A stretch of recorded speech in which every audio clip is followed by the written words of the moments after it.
Welcome to this session of conversations with Erica Meier, President of Animal Outlook, and I am Cheryl Leahy, Executive Director of Animal Outlook, and this is our second in a series where we do a little retrospective about Erica's experience here with the organization and with the movement. A little bit of shop talk about how we kind of, make the changes that we're trying to make, what's worked, what hasn't, and also hopefully a little bit of fun and entertainment about some of the big highlights of the last 15 years. And so today we are going to talk about our vegetarian, we used to call it, but actually vegan outreach. And we'll actually maybe start with that, like the world back in the day. We used to have these, what we called vegetarian starter guides going out into the world. And people didn't even know the word vegan. It wasn't even something that was on the radar for most people. So paint us a picture, take us back, and what caused the organization to start doing that? What was the thing that got people interested in receiving this information?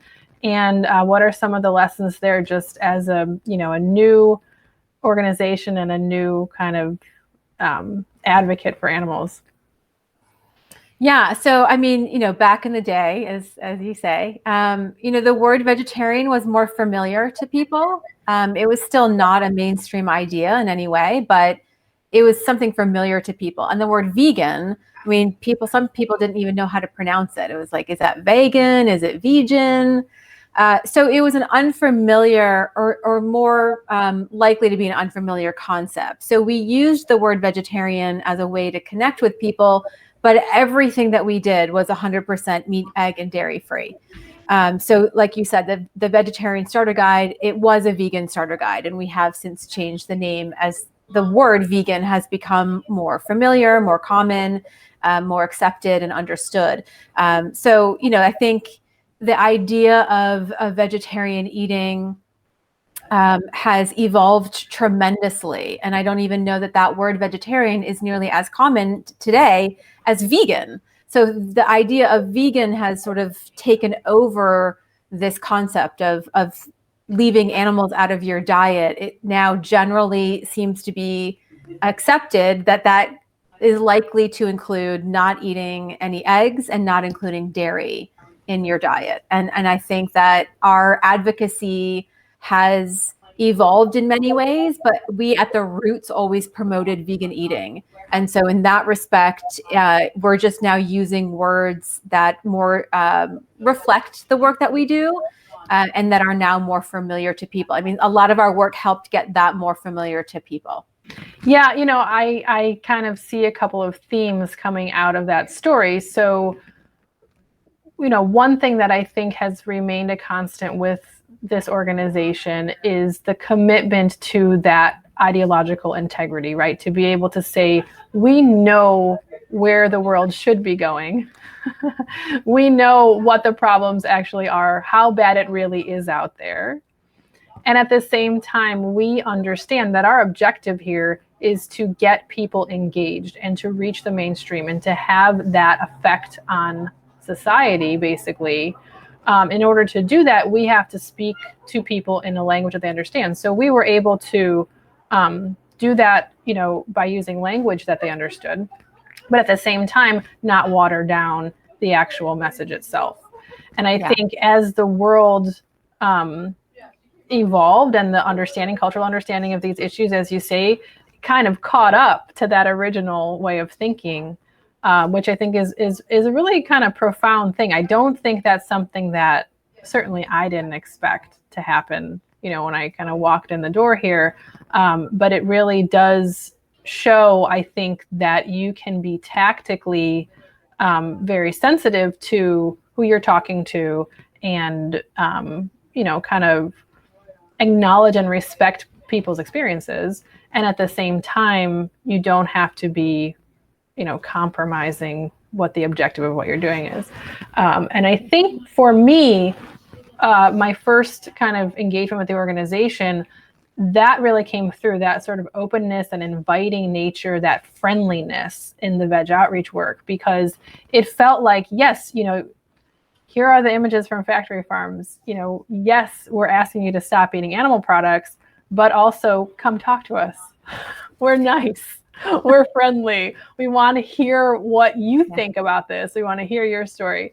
So I think that thread has really remained in the organization. It's just been kind of used in other places, but it's the same idea and the same kind of tactics that goes along with it. Yeah.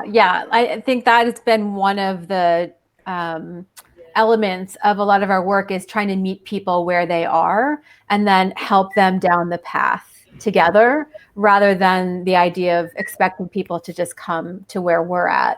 So a lot of it is encouraging people to try Meatless Mondays, to go vegan for a week with our VegWeek campaign. It's all about, and that includes our DC VegFest celebration. It's all about encouraging people to explore new foods and to try different flavors and to learn about the benefits of leaving animals out of your diet, and encourage people, if you need to go gradual, we'll help you along the way. If you want to go overnight, we'll help with that too. But it's all about just really empowering people to make choices that they feel really good about. And a lot of it is education of what happens to farm animals, but a big part of it is the tools of, now I know, what do I do next? And so that is a big component, is introducing people to new foods and new flavors. Yeah, I thought when I first got interested in this kind of issue, way before doing it as a career, I kind of thought, wow, like, this is really intense information. And so, of course, I shouldn't be eating animals, right? But of course, that's not for most people the moment that they stop eating animals. So I realized in talking with people how it's actually a lot easier for people to receive the difficult information if they see a path to how it's going to impact their life. And I think making that change really positive, and even, kind of incremental steps, baby steps, wherever they are, whatever path to change or timeline for change that they're looking at, like making every movement forward a really rewarding experience, is actually going to have more staying power than just kind of throwing the information out into the world and hoping it sticks somewhere. And I think that relationship between the how and the why is actually a lot closer than people might intuitively think. I remember when I took a teaching seminar years ago, and they said, you're not just dropping information into empty buckets. People aren't just empty buckets that you are just trying to fill up, and then kind of send them on their way. Like, people receive information in ways that are going to map onto what they already have in terms of their existing knowledge, in terms of their existing values, their existing beliefs and things. So, it's a dance, it's a conversation, right? And I think there's a baseline level of respect for other people that goes into that. Without that, you don't have a productive conversation, right? And it's a two-way street. Like, I always feel like I learn from people, when talking to them about these issues. And the kind of motivation killer would just be to kind of sit there with your arms folded and be like, well, when are you going vegan? Like, come on. Sometimes that works for people, but for most people, it really doesn't, because it depends on, what is in that existing person's mind and values and beliefs and everything. So, you have to kind of respect that and engage with that, I think. So to me, that was also, really part of the approach of the organization, that sort of openness to conversation, openness to bringing people into conversations about their lives and how this impacts them, and also giving them that real encouragement and positivity and sense of, you're part of a community, you're part of a group of people who really is trying to do the right thing here. So I don't know if you have any stories from, early days through now, but what are the kinds of conversations that you find to be the most, that really stick with you, or that you find to be the most transformative? I think that one of the stories that comes to mind is about VegWeek, our VegWeek campaign, and how that really came to light and took off into the campaign that it is today. And it all started with an article in a very local paper in Tacoma Park, Maryland, where our office is based. And the article, I don't have the exact memory of exactly what it said, but the article interviewed some people in the local community about ways in which we can protect the environment. And this was, I think, a New Year's resolution timeframe. And U.S. Congressman, who was then a Maryland State Senator, Jamie Raskin, was one of the people interviewed. And he, shared a few different ideas, including this idea that if we all went vegetarian for a week, we could do a lot to protect the planet. And we, reached out to him and said, would you really go vegetarian for a week? And it just led to this, evolvement of VegWeek. We decided to host our first ever Tacoma Park VegWeek in 2009. And we did it with the support of Jamie Raskin, and the idea behind it was to host it during April to include Earth Day. So we included a very strong environmental component message. And his story, this is what I find most exciting in this, is his story of his experience of VegWeek was, he decided he's going to go ahead and do it because he said he would, and he wanted to commit to that, and he didn't know what to expect. And he immediately, he pledged to go veg for the week. We got a proclamation signed by the mayor as his recommendation. He's like, let's make this official if we're going to do it. So I went to the mayor, got a proclamation signed. We got restaurants to offer discounts and specials for the week. And now he's in. He's committed to doing this now that we've made it a celebration. And he discovered all these new foods that week that he was like blown away by. He had no idea that meat-free foods could be so tasty and delicious and filling. And then in that week, he also started getting invitations from people in the community who were vegetarian or vegan, inviting him over for dinner. So he made new friends and discovered new foods that way. And after his first week, he said he just felt so energized by the support around him and by the new foods he was discovering that he wanted to just go for another week. And then after that week was up, he just said, I'm just going to do it for another week. And then that week was up and he just kept going week by week. And he just said, finally, I'm pretty much a vegetarian now. And it is the best decision.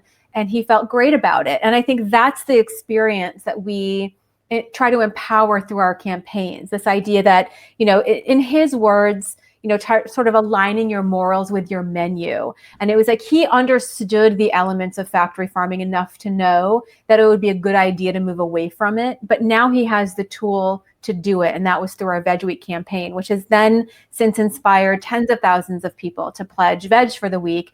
And it is a campaign that is really designed to empower pre-vegans to explore new foods and to bring some of those foods permanently into their food choices. Hopefully they'll become vegan full-time, but at least get them down the path of exploring the new flavors and incorporating many of those new plant-based foods permanently into their food choices. And that, I think, Representative Raskin's story is a really exciting story to share because that's exactly how we want our campaigns to run, is something that is empowering, is exciting, and helps him discover that this was something that he really wants to continue doing. Yeah, and he's really an extraordinary person. I mean, to this day, I really feel inspired by, all the thing. Everybody hears about him for other reasons, but, I do remember that those early days of the VegWeek campaign and everything you're saying, is really sort of rings true for me. And I'll just kind of add that there was really this energy around that, like him coming to the event and local restaurants and local volunteers and that feeling of, we're kind of onto something, like this is exciting. This is, everybody kind of in this room wants to be part of something bigger. And I think that, as much as the barrier that you're talking about is a really important one to address and overcome, which is try new foods, like you will like them. And you might not like all of them. Like that's a really important message too. Like just because you tried a veggie burger you don't like doesn't mean you don't like all veggie burgers. You just don't like that one, or you don't like how that one was cooked. So that's also a really important message. And sometimes I feel like people need their kind of vegan guru to guide them through like what to actually choose. So, those are the practical level things, which of course we're happy to tell you which kind of ice cream we like or whatever. But I think food is more than food, right? So part of the idea with VegWeek and with the story that you shared about Jamie Raskin, I think is a sense of community and also really kind of alleviating maybe some anxiety or fear around what will this do to my identity, right? We're not trying to tell people they have to become a different person in order to do, the change these behaviors around their eating, right? But sometimes people almost hear that.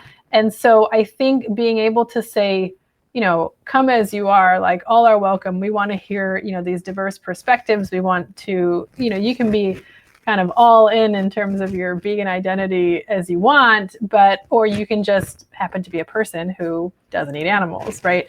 And I think having that opportunity to look around and say, oh, look, there's all these people doing really interesting things with their lives, and they kind of vary in their level of how much their life is about this thing. I think is really powerful, especially when people may not have any other opportunity to kind of be around a lot of people who are vegan, right? Like, especially back in the day when they didn't even know the word vegan. How many people had even met a vegan? Yeah. Yeah. Well, that was a really important component of our work too, is because, if this is your first time meeting someone who's vegan, we want that to be a positive experience. Mm-hmm. So that was part of like the welcoming and friendliness and not being judgmental of people. I mean, I wasn't born vegan. This was a process for me of learning and discovering new foods and new information. And so everyone is on a journey, and all the journeys are different. And so I think being understanding of that is really an important component of how we approach our vegan advocacy.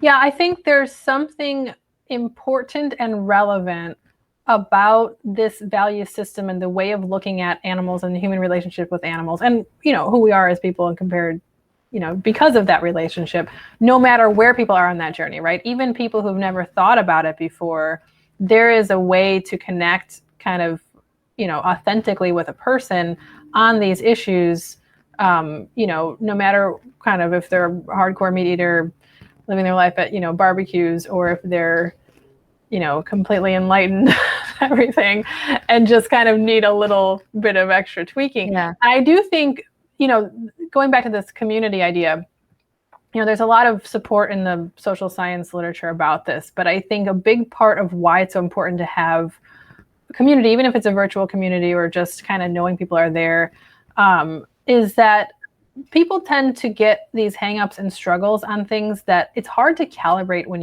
you are not used to it, how big of a deal it is, right? Like, I remember when I first wanted to go vegetarian and then vegan, there was all these questions I had about like, well, what about this? And what about like, is it okay to do this and whatever?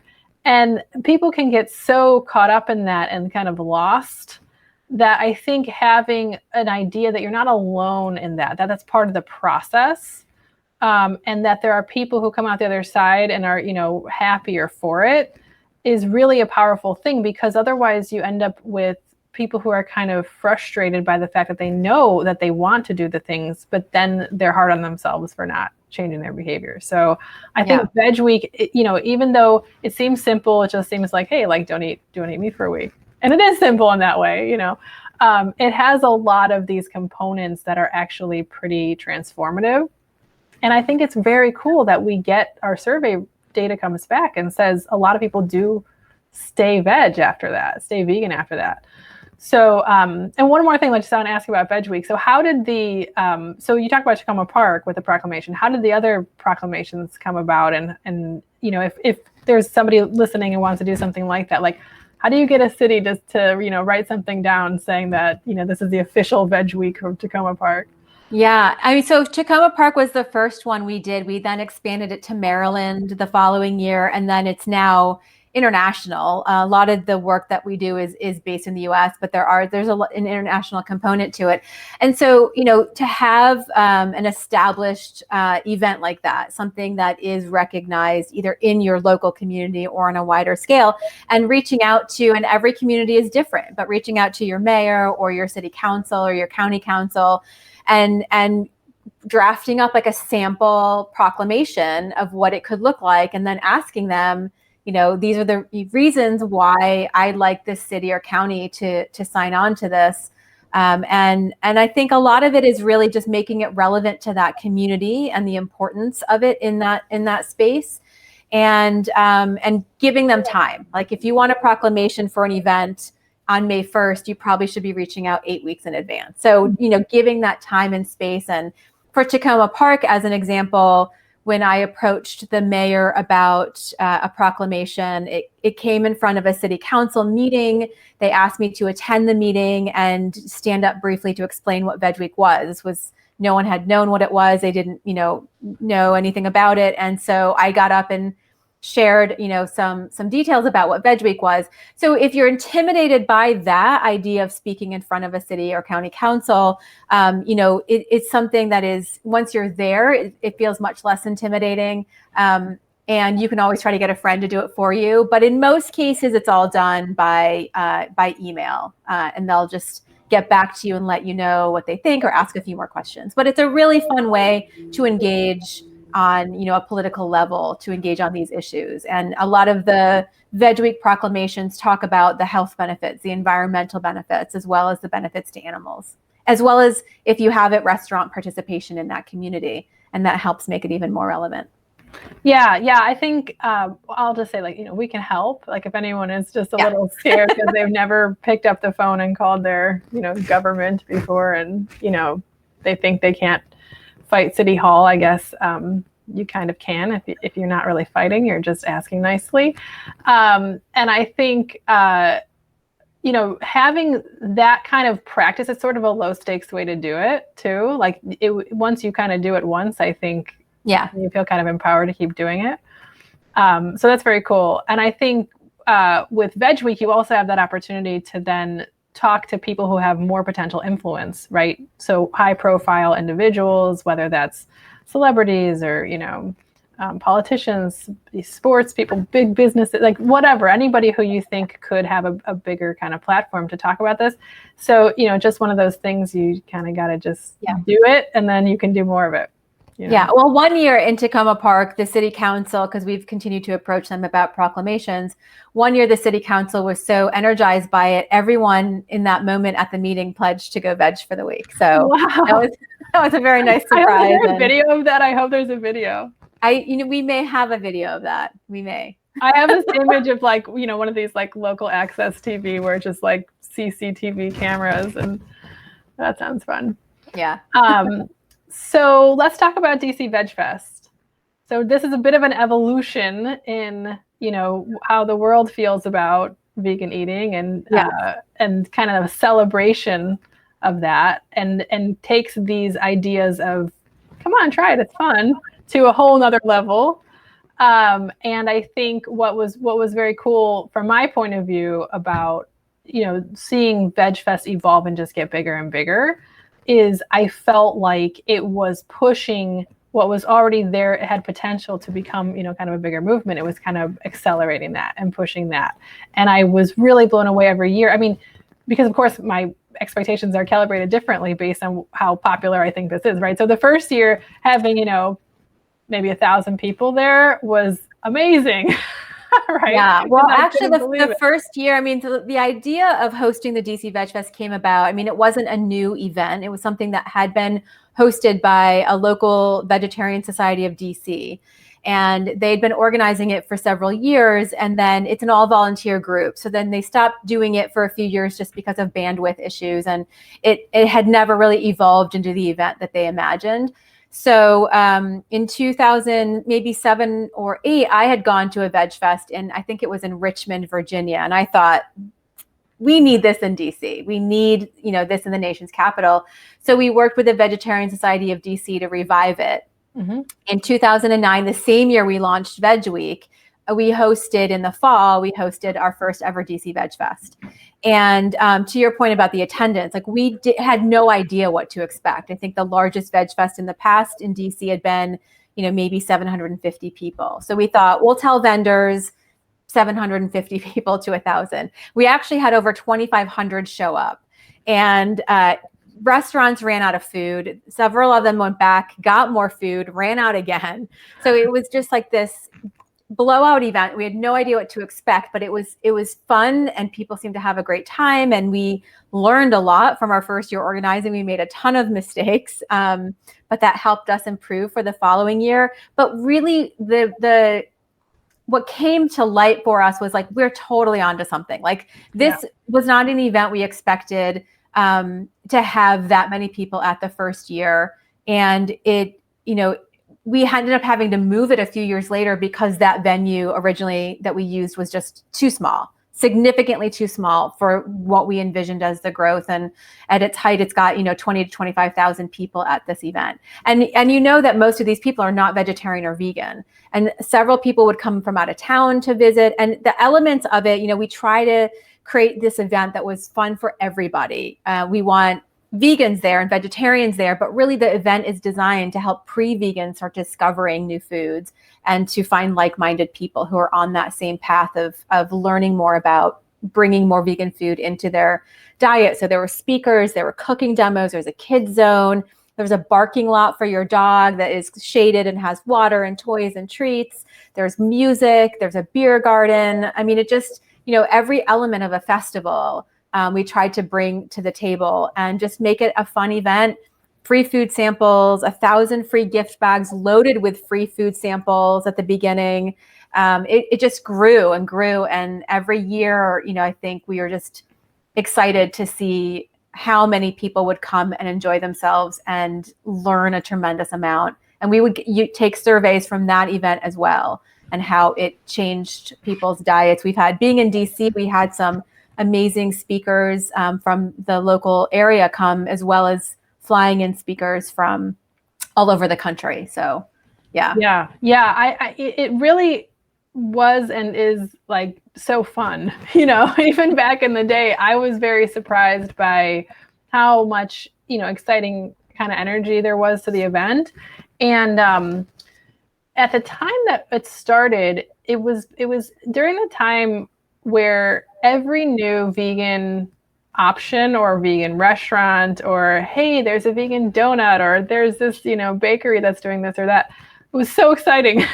Everyone wanted to basically like learn what the next big thing was that they could try, because it felt like before that it really felt like, well, there are a few restaurant options out there for you, but for the most part when you go out to eat, like, you're going to be a little picky.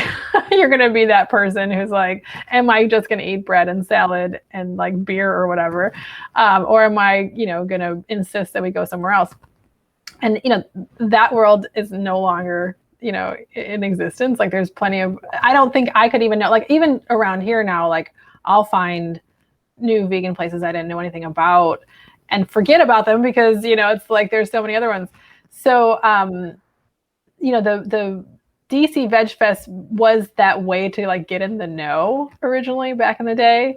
Yeah. And then I think as it got bigger, it became this celebration of, oh my God, there's not just like, the usual suspects of places you would go to get vegan food. You get really like local specific about, oh, there's vegan food in this, area, this ethnic kind of food, or this neighborhood has this food, or, oh, we're doing, this kind of whatever, right? So it became like a place for people to meet each other and to realize just like the diversity and the scope of this movement, regardless, again, like you say, regardless of whether a person, identifies as vegan or eats vegan all the time, they're able to see just like the kind of literally see like the kind of vastness of all these people who come to vegan eating. So I think it really kind of became a little bit of a different function over time with its growth and size. It's so fun. Yeah. I mean, being in the nation's capital allows us to, have a platform to elevate this conversation, hopefully on a political level. And we've had, Congressman Raskin has spoken there. We've had other representatives speak there on a state and local level in the area. The late Congressman John Lewis attended one year as encouraged by one of his staffers. So it really is a space on that level, but also we really want it to be about DC because this is a really robust vegan community here in DC, and the history of vegan eating in DC is, is really strong, especially in the African American community. And so we want the goal of the event is to elevate the conversation on a grander level, larger national scope level, but also make it very central to DC. So we have a lot of the vendors, most of our vendors are in DC. So the speakers, a lot of our speakers are based in DC. So we really wanted to bring that connection together. And, it's, I think, at this point, the event has just grown to the point where we don't have room for all the vendors who want to be there. Our first year, we had to kind of convince some of these people to show up, like promising, like, it'll be good, it'll be worth it, we think. And now, we just have so many people who want to be involved in it, that we had to continue growing it and find larger venues to accommodate. And it's a good problem to have. Yeah. It really, I think, tracks with, that original idea we were talking about, where it's like, we know where we're going, we know where the world needs to be, and then we're just going to kind of accelerate. We're going to be one step ahead of kind of, show everybody the way. So let's switch a little bit, because we talked about the two big outreach events, which are the DC VegFest and VegWeek. But this is an organization that really, I think, in its DNA has always been about trying to kind of bring this message of vegan values to the world, to kind of the mainstream. And I think, some of that's done with online outreach and community building, and some of it's done through volunteers. And there's a lot of interesting, events and conferences and things. But I think kind of at the end of the day, like the real building blocks of, are you going to be successful in this or not, are about those individual conversations. And I think being able to, really talk with people or get a sense of what it is, we're doing as an organization is landing, is reaching people, is really important. And I know you used to kind of read, like at the holiday party, you used to read some feedback letters. Our love and our hate mail. Yes, the love and hate. Yes. And, I think if you're just getting love, you're not doing it right. I think you need to kind of step into the heat of the issue, right? Especially in an issue so kind of big and heavy as this one, you really want to be opening people's eyes to things that are, really, frankly, terrifying and horrible things. But then kind of turn that around into something that's empowering and something that is actually, resolving the problem. So anything that, just you really remember about, some of those letters? Yeah, well, I remember a lot of those letters came in as a result of our pro-veg advertising campaigns. We, in the past, a lot of the work that we do now is switched to social media, because that's where a lot of attention is. But we had advertised on traditional TV. This was back in like 2005, 6, 7. And we advertised on MTV. We advertised on Animal Planet. We advertised on Hulu, and places like that where we knew that there was an audience we wanted to capture their attention. And the ads we created in-house, they all involve somehow sort of sharing the reality of factory farming and contradicting that with the myth of how the industry portrays animals being raised for food are treated. So there were a series of these ads. One of them was called A Side of Truth, where you drive up to, we filmed volunteers driving up to a drive-in fast food restaurant. They ordered, a bacon, egg, and cheese sandwich. And the person on the other end repeated the order, but repeated it by describing how the animals were treated. So that's bacon from a pig who's kept in a tiny crate, or so it just sort of juxtaposed the myth and reality. And when we advertised those, it generated so much feedback. A lot of love mail. There was definitely a lot of love mail, but the hate mail is what resonates. And I do remember we were called broccoli eating fascists, which might be my favorite, which is why it's coming to mind right now. But, a lot of it was, just calling us stupid, calling us idiots, that, that we are supposed to eat animals and plants have feelings too. And, all that is pretty common no matter where you're doing that type of outreach. But I think broccoli eating fascists is top of my list. I wonder if we would get something quite like that these days, especially from the younger generations, because I don't think it would be so out of, like, it's not, I don't think there are people, let's say under the age of 25, that have just never heard of vegan before at this point, right? They kind of get it, sort of, even if they don't have, the sort of full education about it. So I wonder, if we'd get a little more sophisticated. Yeah, I wonder that too. And looking back on some of those notes, I remember them being many of them being very misogynistic and in tone.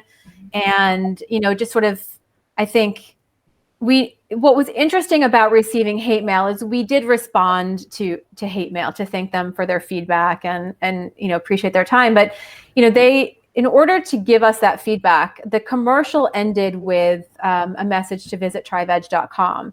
And then they had to go to the website. And then you have to scroll to the bottom to find our email address. And so it did take them to our website and take them time to get there. So in that sense, it was a victory. They still got to that page. And maybe, they didn't become vegetarian or vegan in that moment.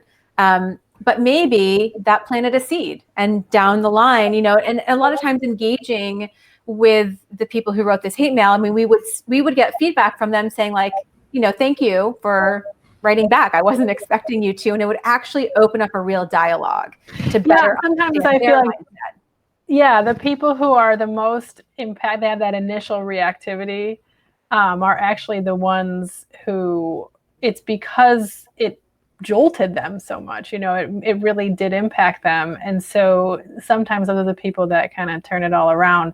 I sometimes feel like if I talk to someone who really just has never thought about this issue, or, they're just like, what do you do for a living kind of thing.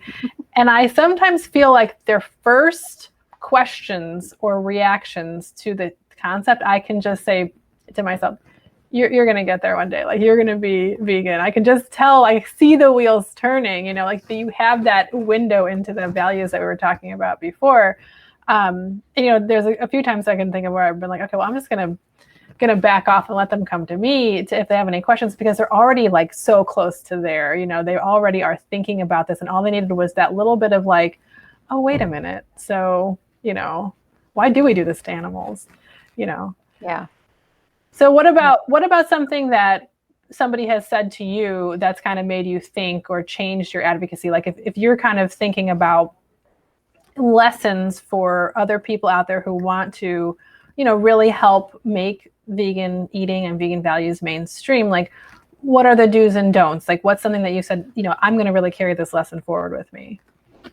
Yeah, I mean, I think that, one of the things that's really important to us is to share the element of vegan eating being easy. And it is in many ways, and it's not in many other ways. And I think the reality, being honest with people, I think is really important, because if you mislead them into something then they then later discover is otherwise not true, is harmful. Like they may no longer want to even listen to that message in any capacity. So I think, vegan eating is easy in some ways.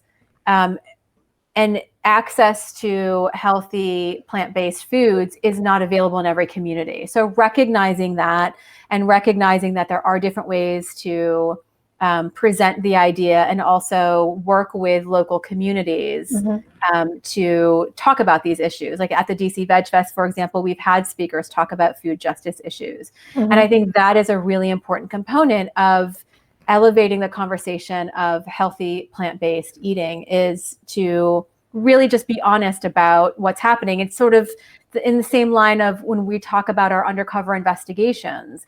We are very, we provide the raw material for what is happening behind closed doors, and we are honest about what we see, what we witness, and what's happening to these animals. And we don't even have to say a whole lot. The video speaks for itself. Yeah. And I think the same is a lot true in the realm of promoting vegan eating, is the food often does speak for itself. Once you convince people that, they should try, the best way to someone's heart is through their stomach. And so being truthful about the fact that you're not going to like every veggie burger, and that's okay. Like, you don't have to like every veggie burger. You don't have to like all the vegan cheese out there. You might like some of it. So just keep giving it a try. And, we used to, as one of the activities, especially pre-pandemic, that we did was feed-ins, where we we would make vegan food or work with a restaurant to provide samples and go out there and just encourage people to try it. And this was probably one of the more fun events and activities that we've done, because people were just shocked. They're like, no, this is not vegan. Yeah. What did you just feed me? And then we would show them the package and, give them that sort of recognition of what to look for in the stores. And I think that's really what led to the idea of the DC VegFest, providing so many free food samples. Is the best way to somebody's heart is through their stomach. Yeah. And also, bringing it right to wherever they are, like, here you go. Yeah. And I think, for me, I've noticed a lot of the trepidation people might have is that feeling of like, will I be deprived? Like, what about all my favorite foods? And they kind of think they're going to be hungry. And I don't think the actual experience is usually like that at all, right? Like, there's plenty of stuff to eat and there's plenty of stuff, you just kind of figure it out. But I think people are kind of blindsided by, it's other people's questions that are stressful in that beginning period, right? So feeling like it's okay to not have all the answers, or it's okay to just be exploring this. Like, that's why I like that we have tryveg.com, Right. It's okay to be exploring this, before you, really have to be completely like black and white, sort of have every question answered and figure out where you stand on every ethical and behavioral issue out there. And I think that's something as a vegan advocacy organization that I think we need to be clear about. Like, this is the nature of the challenges you will be facing. Like, let's be real. Like, you're going to be absolutely fine, getting a Beyond Burger, but your uncle is going to make a weird joke. Yeah. Yeah. I mean, that speaks to the idea you mentioned earlier, is food is more than food, right? Like, our body needs food for nutrients, but food is really what it's more of a social fabric that brings people together. And, we use food to celebrate holidays, including birthdays and Thanksgiving. And, we use food as a way to bring people together for backyard barbecues, for baseball games. And so food is really like what weaves us together in many, many ways. And so that is a challenge of connecting people to this idea that,